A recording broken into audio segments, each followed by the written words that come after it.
My sister pointed a gun at me and said, "Sign the papers or else." My dad watched silently. I didn't sign. I just smiled and said, "Look at this." She did and went pale. 5 seconds later, there was a loud bang. That's where the day ended. But where it began, it looked like nothing more than a family get-together. We'd rented a small house outside the city, a plain, practical place with beige walls, mismatched chairs, and a table already set when I walked in. It felt a little like someone else's vacation rental. And I guess technically that's what it was. Mom was fussing in the kitchen, unpacking groceries from paper bags, a loaf of bread, a bunch of bananas, sandwich meat, the kind of food you buy when you want to look like you made an effort without really cooking. "Hi, honey," she called, smiling too brightly, as if this was all perfectly normal. Dad followed behind her, carrying a cooler with the slow heaviness of a man who never rushes unless he has to. He nodded at me, not cold, not warm, just Dad. Then came my sister, sunglasses, hairbrushed to perfection, perfume already filling the air. She kissed the air next to my cheek. "Glad you made it," she said. For a while, it felt ordinary, like maybe this really was just a family day. The kind where Mom sets out too much food, Dad sits at the head of the table, and my sister talks about the traffic on the way over. We even went for a short walk before lunch. The path behind the house looped around a small field. My mom pointed out some wildflowers. My dad made a comment about the weather, and my sister scrolled through her phone when she thought no one was looking. It was the kind of walk families take when they don't know what else to do with themselves. I answered their questions politely, kept my voice light.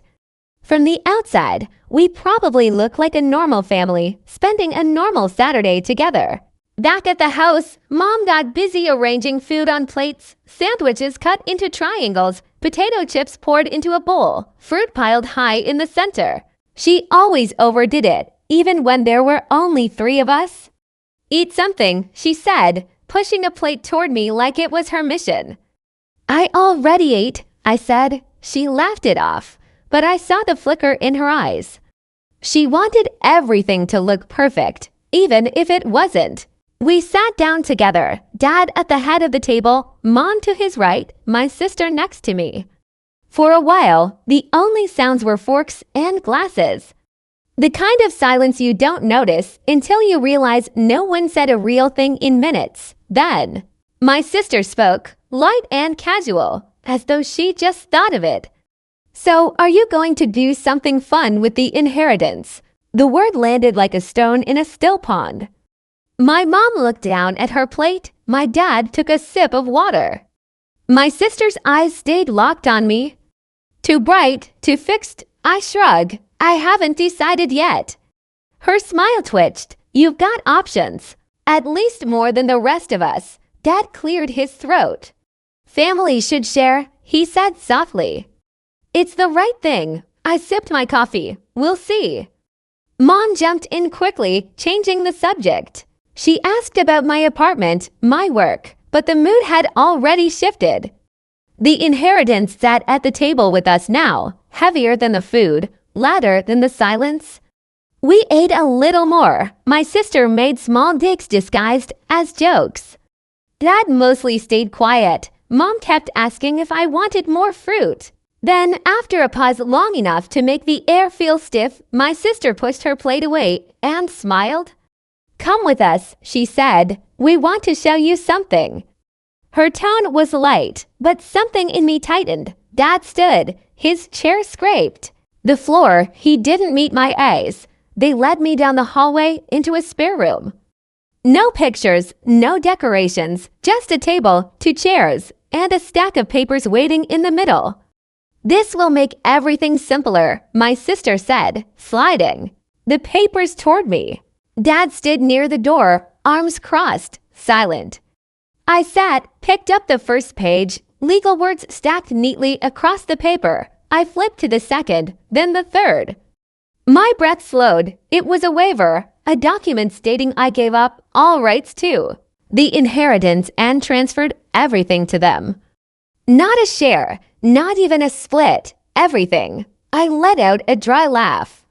Are you serious? You actually expect me to sign this? My sister didn't flinch. It's what he would have wanted. Really, I asked, did he send you a memo? Dad's voice was sharp. Don't be difficult. It's not difficult, I said. It's ridiculous. The pen sat waiting on the table. My sister nudged it toward me. Let's be adults, she said. We can do this quickly. And with dignity, I raised my eyebrows. This is daylight robbery with stationery. Her face flushed. You don't deserve it. Maybe not, I said, but I'm not signing it. Her chair screeched as she stood. Sign it? No. The word hung there, bigger than it should have been. My dad's eyes narrowed. You'll regret this. I looked back at him calmly. I regret showing up. And then, in one smooth motion, my sister reached into her bag and pulled out a gun. The room went silent. Even the hum of the lamp seemed to cut out.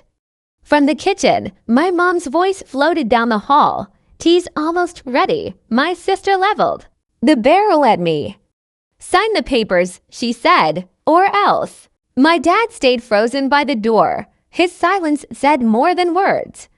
I put the pen down gently. No, I said again. The air felt heavy, pressing against my skin. Then I smiled, small, deliberate, and pointed past her to the corner of the room. Look at this. Her head whipped around. My dad followed. Their eyes landed on the black dot in the corner of the wall. My sister's face strained. What is that? Is that a camera?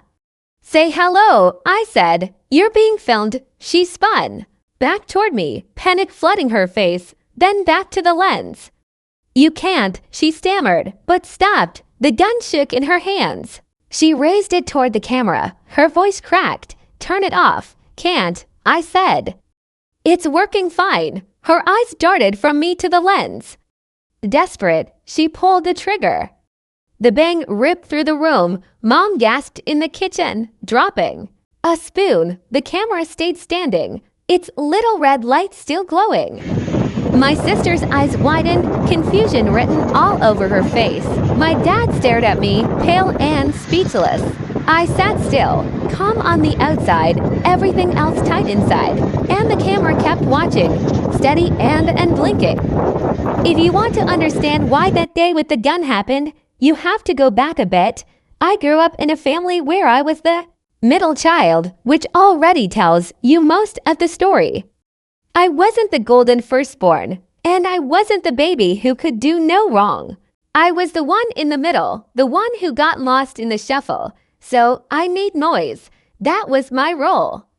If I couldn't get noticed by being good, I'd get noticed by being bad. I was the kid climbing fences, sneaking out at night, jumping off sheds with an umbrella to see if it would slow me down. I wasn't suicidal. I just liked the rush. I liked knowing I was doing something I shouldn't.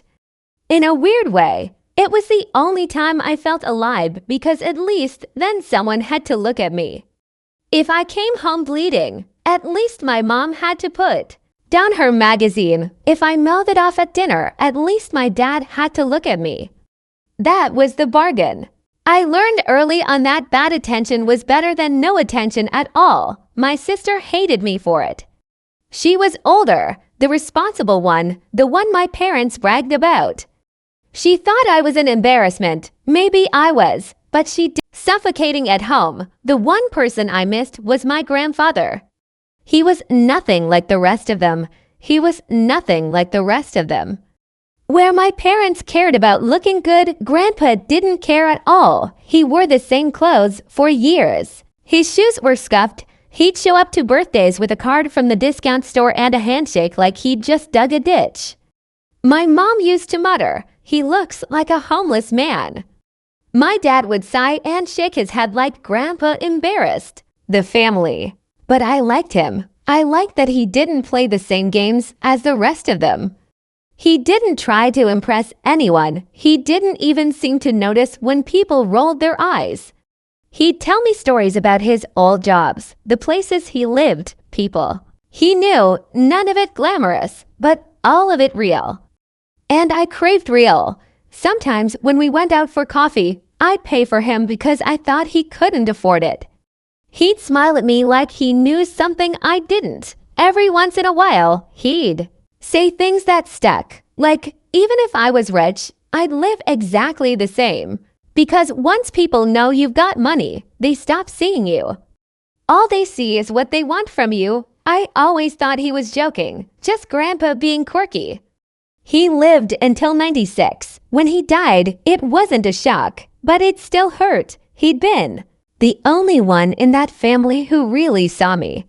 So when we got called for the will reading, I didn't expect much. None of us did. Grandpa never looked like he had anything.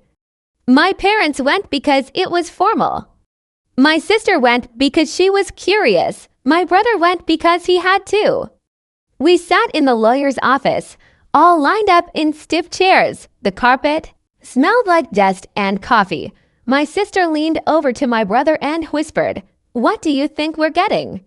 His old trousers, my dad chuckled. Maybe his socks, the ones with the holes. Mom shook her head. Probably some old junk he couldn't throw out. I sat there quietly, biting the inside of my cheek. They'd spent years mocking him, and here they were, still at it, even after he was gone. The lawyer came in with a folder. He cleared his throat and started reading. Your father, your grandfather, expressed his final wishes in this document. No one leaned forward. My sister checked her nails. My mom shifted in her chair. My dad sighed. Then the lawyer said my name. He wished to leave his estate to his granddaughter. The room froze. My sister blinked, then barked out a laugh. Her. What? His collection of coffee mugs. My dad frowned. What exactly did he leave her? The lawyer adjusted his glasses. Everything. Silence. You could have heard the carpet breathe. My sister smirked. Everything. What? A couple $100. The lawyer glanced at his papers. The estate is valued at approximately $8. $5 million. The words hung there like a bad joke no one wanted to claim. Mom gasped. Dad sat up straight. My sister shook her head. That's impossible. She snapped. He had nothing. He wore the same shirt. For 10 years, he invested, the lawyer said calmly. For decades, modest amounts, consistent growth, compounding over time. It built into a substantial fortune. My dad's face went red. This is outrageous. I'm his son. That money should be mine. Mom nodded quickly. Or ours, not just hers. My sister's voice sharpened. She doesn't deserve it. She didn't even do anything. I sat there, my hands folded in my lap, pulse racing. For once in my life, they were all looking at me, not invisible, not ignored, seen. I gave a half shrug. Guess he disagreed. That's when their eyes really burned into me. My sister's fury, my dad's disbelief, my mom's disappointment. I'd wanted attention my whole life. This was not how I thought it would feel. The lawyer kept talking, explaining terms, details, whatever. I barely heard him. All I could hear was the silence around me, heavy with shock and anger. They had spent years laughing at him for looking poor. And now the man they mocked had left behind a fortune, and he'd left it all to me. And in that moment, I realized something. This wasn't going to end here. The bang was still hanging in the room like an echo that didn't know where to go. Nobody moved. My sister stared at the corner, waiting for the camera to fall. It didn't. The little red light just kept glowing, steady and smug. My dad's mouth twitched like he wanted to speak, but forgot how. Why didn't it break? My sister whispered more to herself than anyone. I didn't answer. Sometimes silence says more than a lecture. Her grip tightened. Another shot cracked through the room. The lamp flickered, the air jolted, and still the camera didn't move. She lowered the gun, breathing fast. What is wrong with this thing? Plenty, I said, but not what you think. That's when the footsteps came, firm, heavy, too controlled to be. family. The door burst open and two men stepped inside. Not uniforms, not relatives, the kind of presence that rearranges the room without asking. "Put it down," one said, calm but absolute. My sister flinched, swung the gun toward them, her hand shaking so badly the barrel wavered. "Don't make this worse," the other said, on the table now. For a second, she looked like a child mid-tantrum, torn between scream and surrender. Then her wrist gave out, the gun clattered onto the table. One guard snatched it away, slid it out of reach, and cuffed her hands quick and clean. The other put a steady hand on my dad's shoulder. He froze. The room exhaled for the first time in minutes. I looked at my sister, wide-eyed and cornered. "Everything's recorded," I said quietly. "You're not walking away from this." She glared back, words ready, but useless. And that's where I'll pause and explain, not to them, to you. Because you're probably wondering how I knew. How I wasn't shaking out of my skin when my sister pulled a gun on me. How I sat there steady. While my dad played statue, the truth is, I did shake, just not where they could see it. A few days earlier, my younger brother had called me. His voice was tight, nervous. He said he overheard something. My parents and my sister talking. He didn't give details. Didn't want to be dragged into it, but he told me enough. Enough that I froze, enough that I knew. I didn't want to believe him. I told myself they'd never go that far, but deep down, I knew what my family was capable of. And I'll admit it, part of me wanted to test them. I've always been like that. When I was a kid, I jumped off sheds with umbrellas just to see if they'd slow me down. Climbed fences because someone told me not to. I like the rush. I like the danger. When you've been invisible your whole life, you chase whatever makes people look at you. So yes, I went because I wanted to see, and because a little piece of me hoped maybe I was wrong, that they'd act like decent human beings for once. That maybe we'd eat mom's sandwiches, bicker about nothing, and call it a day. If they had shown me kindness, maybe I would have shared some of it, maybe, but I wasn't about to gamble my life on that chance. So I hired professionals, not the police, private security, two men who knew what they were doing. They told me not to go, told me it was reckless, that it wasn't worth it. I said I was going anyway, so they backed me. They went in early, swept the house, set up hidden cameras. While I walked with my family outside, they checked every corner and they found the gun. They didn't take it. They didn't need to. They just made sure it wouldn't fire the way my sister expected. When she pulled that trigger, all she got was sound and smoke. Then they waited outside, ready, listening, watching. So no, it wasn't luck. Not a miracle, not fate. It was planned, every second of it, and now it was them, not me, who were trapped. The legal process crawled the way those things always do. Stood in court first, 7 years, the judge didn't mince words. Threatening someone with a firearm leaves no room for excuses. She tried tears, but it was too late. My dad's turn came next. He didn't pull the trigger, but he stood there and let it happen. 2 years. The look on his face said he thought silence was safer. He was wrong. My mom was last. She'd stayed in the background, convinced that would protect her. It didn't. Probation, community service, a record that would follow her anyway. I didn't celebrate. I didn't feel vindicated watching them be let out of court. I just felt tired. The kind of tired you only get after years of carrying weight you didn't ask for. But underneath the exhaustion was something else, space. For the first time, there was room to imagine a life that was mine, not one they dictated. Not one built around being the overlooked child or the scapegoat. A life where I could decide what mattered. When I walked out of that courthouse, the cameras were still running. In my head, capturing a different kind of scene. No shouting, no papers shoved across tables, no guns pulled out of handbags, Just me stepping forward with nothing and no one holding me back anymore. 5 years later, my life looks completely different. After the trial ended, after the money was finally mine, I did something my younger self never thought possible. I built my own family. I got married. We have a little girl now. From the outside, we look like everyone else. A modest house in a quiet neighborhood, a sensible car in the driveway. Neighbors who chat about the weather and whose kids play in the street. To anyone watching, we're a middle-class family living a middle-class life. But the truth is that money changed everything, quietly. I used it the way Grandpa would have wanted, smartly, not loudly. I invested just like he did.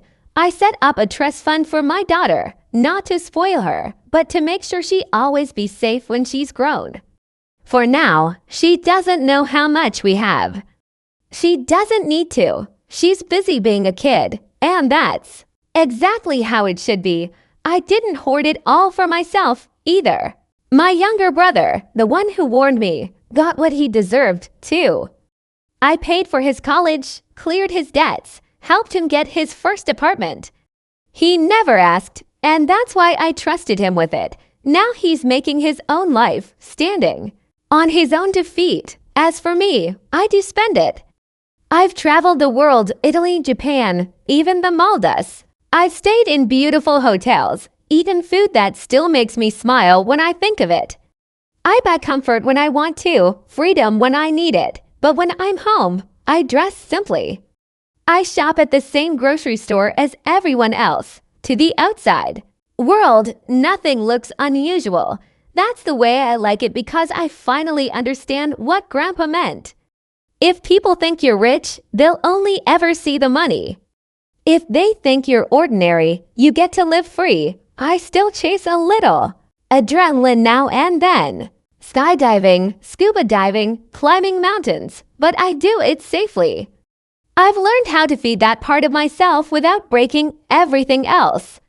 At the end of the day, I don't need strangers to see wealth on me. I need my daughter to grow up safe, happy, and